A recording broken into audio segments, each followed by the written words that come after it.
Hello and welcome to the Watches TV. Let's turn back time today to speak about clocks and their restoration. We are visiting the workshop of Thierry and Gregory Amstutz, father and son, both specialists of this art. They also had the opportunity to work on the androids of Jacques Héderault, the writer, the musician and the drawer. So let's go and have a look to this special world.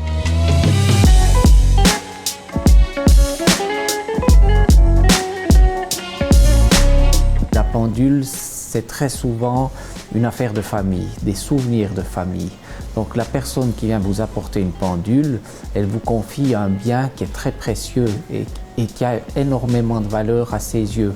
Même si ce n'est pas une valeur financière de l'objet, mais c'est une valeur sentimentale. Donc c'est toujours un plaisir et une grande responsabilité aussi d'accueillir des clients et de restaurer au mieux leur garde-temps, leur pendule.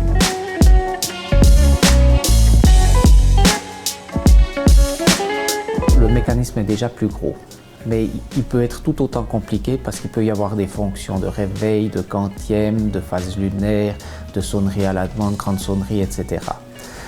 Et des fois petits automates ou boîtes musicales qui sont aussi rajoutées.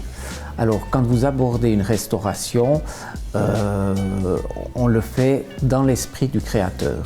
C'est-à-dire qu'on ne va pas commencer à modifier des pièces selon notre envie parce que maintenant il faudrait faire comme ça ou comme ça.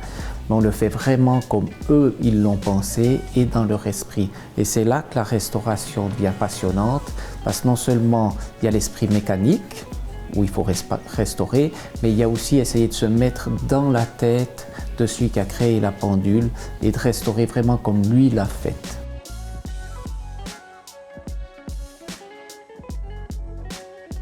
Ce qui est passionnant quand vous les démontez, ces automates, mais là j'étais pas seul, j'étais avec mon fils Grégory. C'était un travail de plusieurs mois, ça nous a fait 8 mois quasiment. On peut compter aussi très souvent les samedis, les dimanches, parce qu'on était tenu par une exposition qui s'appelait Automates et Merveilles et puis il fallait pas dépasser les délais. Donc c'était un énorme travail et ce qui est passionnant, c'est que quand vous les démontez, vous voyez la finition des pièces est exceptionnelle.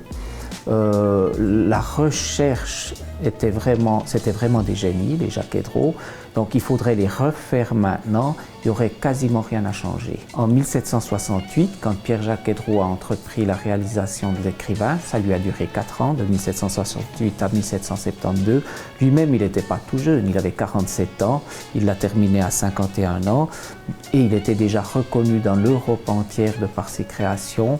Alors quand vous démontez son mécanisme, tout est parfait, ça ne peut pas être autrement.